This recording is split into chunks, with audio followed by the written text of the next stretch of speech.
7월 30일 월요일 초여름의 약속.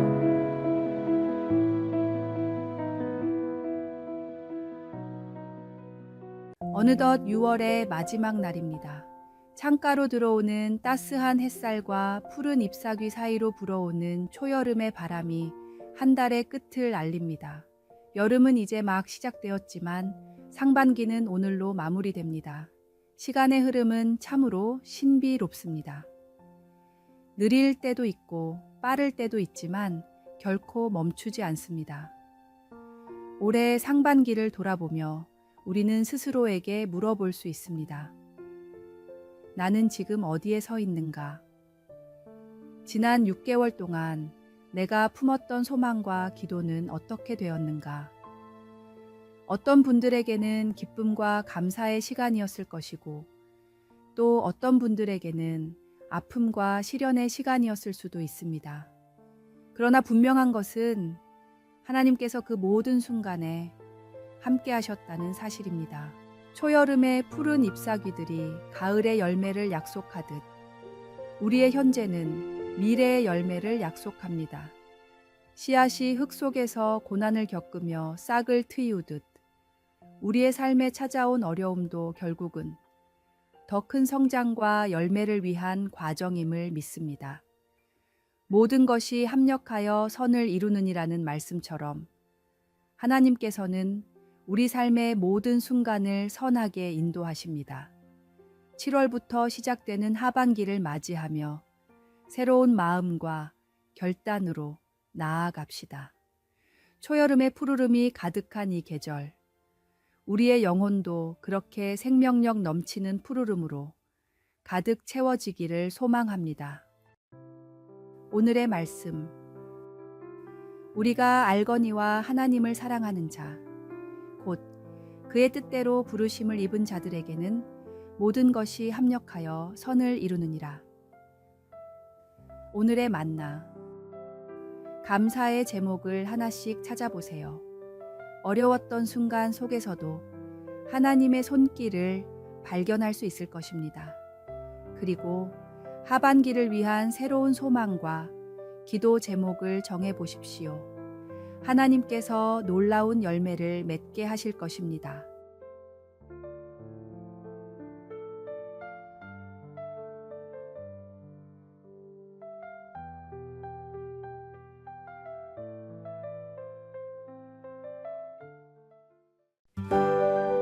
(7월 1일) 화요일 인생의 리셋 버튼. 7월이 시작되었습니다. 한 해의 정중앙에 서서 우리는 지나온 6개월을 돌아보고 앞으로 남은 6개월을 계획하게 됩니다. 이 시점은 마치 휴대폰 배터리가 50%일 때 충전을 시작하는 것과 같습니다. 절반은 소모되었지만 아직 절반이 남아있는 희망적인 상황입니다. 한 젊은 직장인이 있었습니다. 상반기 동안 꿈꾸던 프로젝트가 연달아 무산되고 승진도 미뤄졌습니다. 자신감은 바닥으로 떨어졌고 미래에 대한 불안감만 커져갔습니다. 달의 첫날, 그는 스마트폰을 보며 생각했습니다. 내 인생도 이 폰처럼 배터리가 떨어져 가는 것 같다. 그때 화면에 배터리 50%, 절전 모드로 전환하시겠습니까? 라는 알림이 떴습니다. 그는 깨달았습니다. 절전 모드가 아니라 고속 충전 모드가 필요한 때라는 것을요. 그날부터 그는 새로운 기술을 배우고 다른 부서 동료들과 네트워킹을 시작했습니다. 자신을 위한 투자를 멈추지 않았더니 하반기에 그는 완전히 새로운 분야에서 빛을 발하게 되었습니다. 한 해의 하반기에 접어드는 7월은 우리 인생의 리셋 버튼과 같습니다. 상반기에 실패나 아쉬움이 있더라도 하나님께서는 언제나 새로운 에너지로 우리를 충전해 주십니다. 한 해의 중심에서 우리는 다시 한번 주님께 우리의 마음과 계획을 업데이트할 수 있습니다. 과거의 실수는 경험이 되고 미래의 계획은 소망이 됩니다. 오늘의 말씀. 보라, 내가 새 일을 행하리니 이제 나타낼 것이라. 너희가 그것을 알지 못하겠느냐? 반드시 내가 광야의 길을, 사막의 강을 내리니 오늘의 만나. 지나간 오류는 삭제하고 새로운 비전을 다운로드하며 다시 시작하는 용기를 주님께 구해봅시다.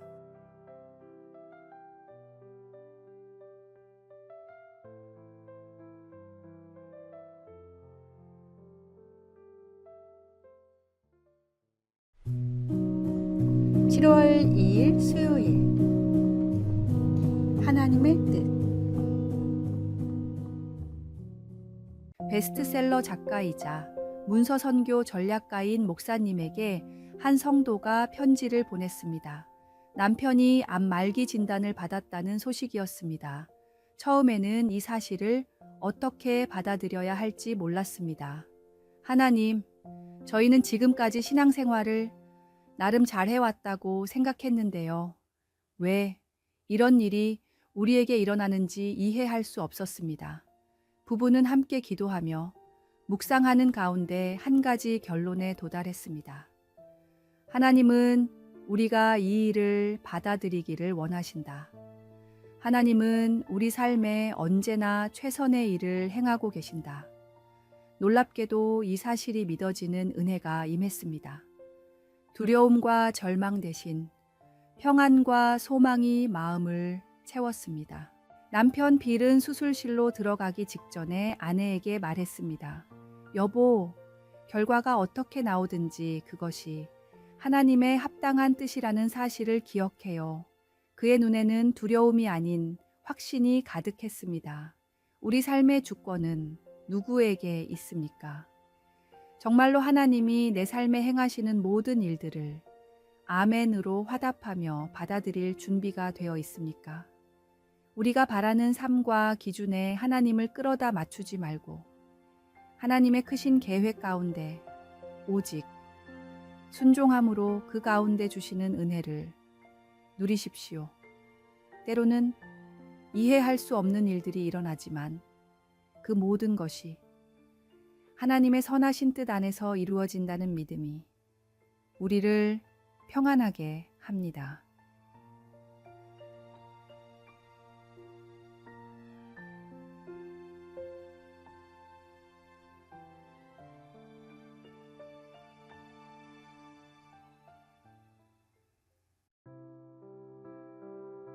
오늘의 말씀. 우리가 알거니와 하나님을 사랑하는 자, 곧 그의 뜻대로 부르심을 입은 자들에게는 모든 것이 합력하여 선을 이루느니라. 오늘의 만나. 하나님의 크신 계획을 신뢰하며 모든 상황을 순종의 마음으로 받아들이는 믿음을 구해봅시다.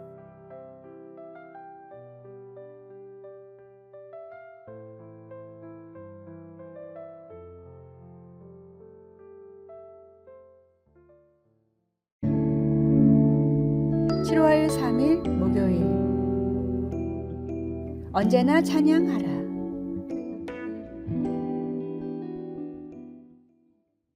이사야서에는 하나님이 인간을 창조하신 목적이 찬양받기 위함이라고 기록되어 있습니다.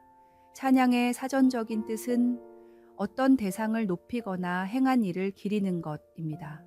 한마디로 우리는 하나님을 높이고 하나님이 행하신 일을 기리기 위해 지음받았습니다. 이것이 우리 존재의 가장 근본적인 목적이며 기쁨의 원천입니다. 성경에 나와 있는 우리가 찬양해야 할 7가지 때가 있습니다. 하나님의 도움을 경험했을 때, 헌금을 드릴 때, 큰 복과 축복을 경험했을 때, 고난을 당했을 때, 기쁜 일을 경험할 때, 예배 드릴 때, 그리고 매일 영원토록입니다. 좋을 때만 찬양하는 것이 아니라 모든 때에 찬양하라고 하나님께서 명령하신 것입니다. 왜냐하면 하나님은 우리의 상황과 상관없이 언제나 찬양 받으실 분이시기 때문입니다.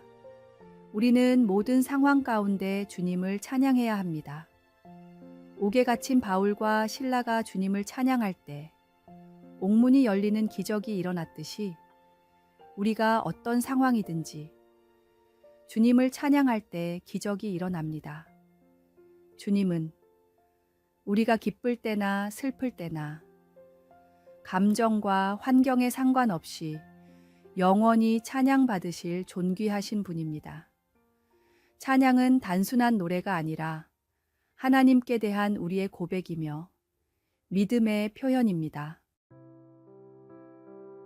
오늘의 말씀.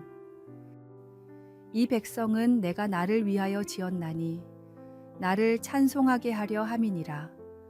오늘의 만나. 오늘 하루 어떤 상황에서든 주님을 찬양하는 마음을 잃지 않도록 기도해 봅시다.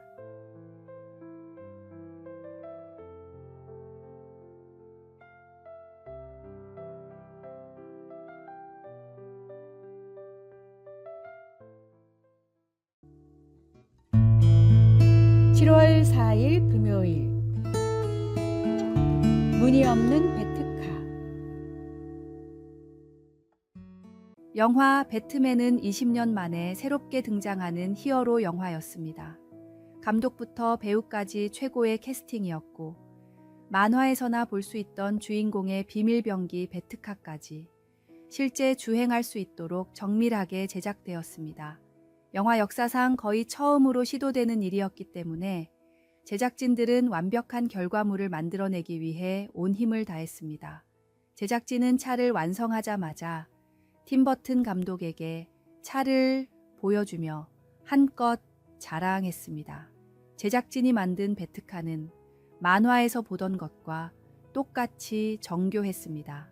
세부적인 디테일 하나하나까지 완벽하게 재현된 멋진 작품이었습니다. 그런데 한참 동안 차를 살펴보던 팀 버튼 감독이 제작진에게 물었습니다. 그런데 이 차는 어떻게 탈 수 있나요? 제작진은 외관을 정교하게 만드느라 문 만드는 것을 깜박했다는 사실을 그제야 깨달았습니다. 결국 제작진은 차의 외관을 완전히 교체하고 문을 새로 만들었습니다. 시간과 비용이 엄청나게 들었지만 어쩔 수 없는 선택이었습니다. 아무리 잘 만든 차라도 문이 없으면 탈 수 없는 고철일 뿐입니다. 마찬가지로 우리의 행위가 없는 믿음만으로는 하나님을 기쁘시게 할 수 없습니다. 하나님을 최고로 기쁘시게 할 수 있는 일, 성도로서 세상에서 맛볼 수 있는 최고의 보람, 모두 전도를 통해서만 경험할 수 있습니다. 전도는 우리 믿음의 문과 같습니다. 오늘의 말씀. 그러므로 너희는 가서 모든 민족을 제자로 삼아 아버지와 아들과 성령의 이름으로 세례를 베풀고 오늘의 만나. 믿음으로 구원받고 세상에 복음을 전하는 것이 성도의 가장 중요한 본분임을 잊지 맙시다.